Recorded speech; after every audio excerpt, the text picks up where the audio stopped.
Kia is about to launch its flagship EV9 7-seat electric SUV, and today we're going to give you a closer look around this new model. It's packed with details, it's got some really great features, some really interesting new technology, and this is a car that, well, I think it could end up on a lot of people's shopping lists. Before we get into it, please do subscribe to the channel and do watch for later on. Tell us what you think and get involved in the comments.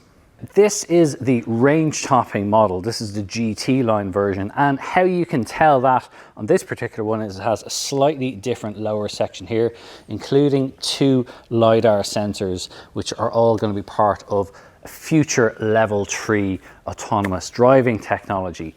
But we need to talk about this design because this is really quite radical. You've got these stacked headlights here, very interesting daylight running light signature that runs along, and of course you have that big Kia badge on the front, unmistakable, also made entirely from aluminium, you might want to know. There are some cooling vents down here. They're shut at the moment. They only open when they need to. For example, when you're driving at higher speeds, or if you're charging to keep the battery cool. But it's a very upright design. Despite this, this has a drag coefficient of 0.28. Now, I know, what exactly does that mean? What it means is it's actually pretty aerodynamic, and aerodynamics are a very important thing for an electric vehicle because it makes it more efficient, means it can go further. Speaking of going further, this is going to have a massive 99 kilowatt hour battery. Kia is targeting a driving range of 541 kilometers of this for the single motor version. There is going to be a dual motor version too that will have slightly less, but it's only going to be just under 500 kilometers in WLTP. I mentioned there's going to be 2 different powertrain options. The standard model, which will have the bigger battery and less power, will have a rear-wheel drive setup with 204 horsepower, which is a match for other EVs such as Volkswagen's ID3 and ID4. There will be a dual motor version, and that will have more power and up to 600 Newton meters of torque.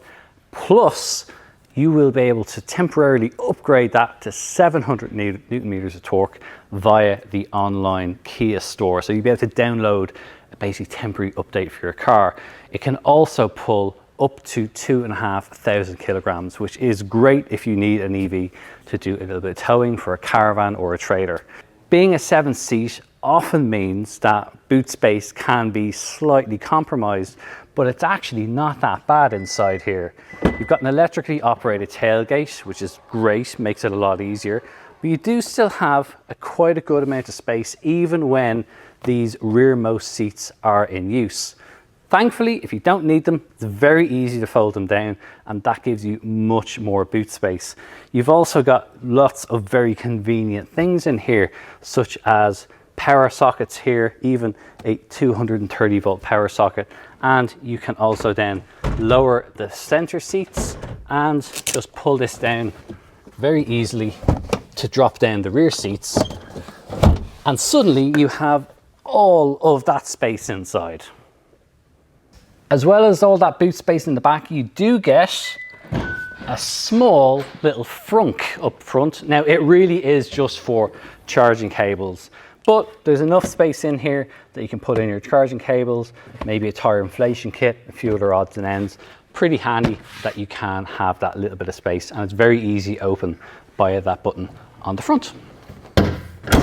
This also is built on Kia's top EV platform, which means it's got 800 volt charging architecture. What does that mean? Well, you've got really rapid charging. This can add more than 200 kilometers of range in only 15 minutes. And you can also power external features such as power tools or even vehicle to grid or vehicle to home technology using the car's battery. Now, you may have seen from that boot shot that one of the rear seats hasn't been installed wrong. No, it hasn't been installed wrong. This is a swivel seat that is available, all made possible by the fact that this has a completely flat floor inside. It's got a little handle here in the fronts, and you just release that and you can spin it around very, very easily. Why does it have that? Well, if you're going to be parked up and you're going to be maybe charging the car for a little bit, you can turn it around and sit in and have a conversation with your kids sitting in the back, or hang out with your friends. It makes it a bit more like a lounge inside. This is the 6-seat configuration. There is a normal bench across here in base level versions, and you'll find another video of that on our channel, so do have a look. But inside, well, I'll sit in. Very handy. There's got a grab rail there, and these are great seats. Really, really comfy. Lots of room. I've got cup holders here, little tray thing in here as well. I can put stuff away, but I've also got loads of headroom. I can see everything in front of me. Even the way the headrests in these seats in front of me are designed, they've kind of got mesh in them. Makes it a bit easier to see through. This is a very comfortable place to be. More technology on the EV9 will include the option of digital camera mirrors instead of conventional mirrors. This will be available on top spec versions, probably as part of a pack, but they're not only a little bit smaller to allow it to cut through the air, it shows you everything that's right behind you portrayed on these screens built onto the inside of the doors. On the interior is where people will spend most of their time in an EV9.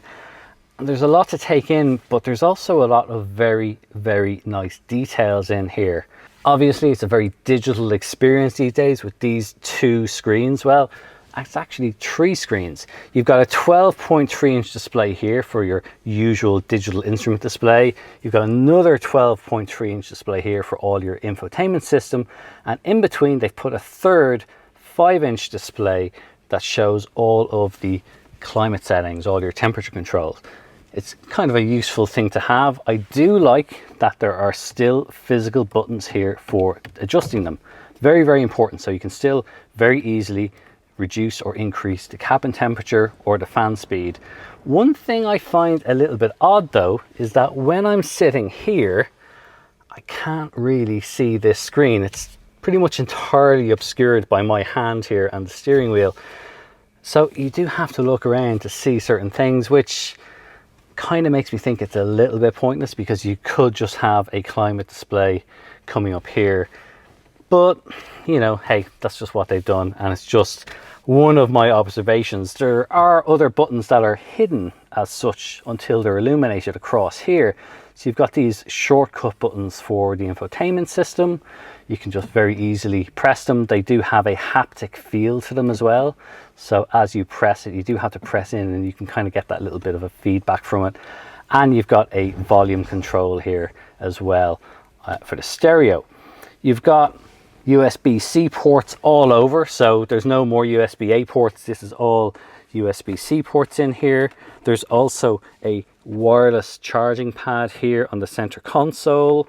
There's even this fingerprint reader, so you can have the car set up for your particular profile. Maybe you share it with a partner or whatever. You can just press that, it'll scan your fingerprint and put all the settings to your preference. Now, there's a lot of buttons in here. I mentioned the whole digital thing, but I do like that there's still a good mix of physical buttons. And all of these buttons have a little bit of a kind of glossy feel to them. It makes them a little bit different to the rest of the plastics that are all around. Makes them feel nicer to use. They're even down on the side around where the electrically adjustable seat controls are. And that's a very smart thing, because normally that's just pretty regular scratchy plastic because you never really see it. But all around those buttons, when you do need to adjust it, when you put your hand in there, you kind of get a nicer quality plastic feel from it. It's a very smart move what they've done there. Elsewhere, you've got obviously illumination all in here, because people love to have all this kind of ambient lighting inside. The center air vents are in here. You've got 2 more out there, and then you've got the steering wheel, which is it's plenty of adjustment. First of all, this is electrically adjustable. On this one, the standard one is just manually adjustable, but there's plenty of scope there, and it's kind of this kind of squared off steering wheel. It's got a 4-spoke design. Drive modes and terrain mode are actually extra buttons here, and then you've got that glossy kind of nicely coated material on these buttons as well. So you've got things like your volume and accepting a call and all that. Really, really nice. It feels good. It feels very high quality. I mean, this is the thing that Kia over the years has really, really improved on. There's another little unit on top here. You may notice that's a driver camera here. So this is basically looking back at me, ensuring that I'm paying attention. And as for selecting drive or reverse, well, you've got this column stalk here that comes out, and you can then just basically go between drive and reverse and park. Very, very easy to use. All the usual column stalks are there. But that quality is a big thing. Now, I know this is the GT line model, but you'll see it even in the more basic model. There's a really high quality here. This little kind of cover here, for example, this, you can't see it on the video, but this is so smooth, so well made. It makes a big, big difference. All these things are going to be things that you use every day in a car. And when they feel nicer, it makes the whole experience that bit better. They've also not joined this center console to the dashboard. It makes more space because it doesn't need to be there. There's no normal gear linkage that you'd have on a combustion engine. So that's pretty smart. It means you have a lot more room. You've got more storage space in there. There's even a pretty decent sized glove box in here that goes actually quite deep. From the driver's seat, I wouldn't really be able to reach all the way in there. So that's pretty good too. The seats, well, they're very, very comfortable. Lots of support, nice materials. A lot of the materials now are actually more from sustainable materials, recycled items like PET bottles and all that. These are also heated, cooled, all the sort of trappings that you would expect from a premium car. Now, one of the things about this car, which you've probably seen some of the pictures already, and it looks enormous, but it's not really, but it is. What I mean by that is, okay, this has really big, huge wheels, 21-inch wheels. The normal standard car will have 19s, but it's actually, when you're standing next to it, not entirely as massive as you might think. Now, there's a couple of reasons for that. First of all, it's got really big windows, and this, the kind of belt line of the car, is lower than you'd normally see in some big SUVs. You've also got the roof rails up here, but the roof only comes to here, and as you go further back, it does start to taper down. That also helps aerodynamics, but it does help kind of bring the car down a little bit lower. You've also got all this big cladding here on the side, and there's a little bit of negative space in here, how it curves back in. It just kind of gives the car a real sort of sense of tautness across the side, but it does kind of, when you see it in the metal for the first time like we are here, you go, okay, I kind of thought this was going to be a bit bigger. Now, importantly, it's got big side doors. Now, they do come out quite far, but it does make getting in and out that bit easier, especially if you're a grown-up and you're climbing into the back. You've got the round wheel arches here, but this kind of squared off design, and in the gloss black, does look pretty good. Now, there are some other wheel designs, including a very unusual kind of triangular one, which you'll see in our other video. The charge port is here. That gloss black comes all the way around the back here as well. Again, this is the GT line version. It will change slightly depending on what grade you get, how this material is. Also, just like concept car, this matte blue paint will be available in production. Now, one other thing, you've got a little camera up here. If you do want to have the optional camera rear view mirror, that's where that goes.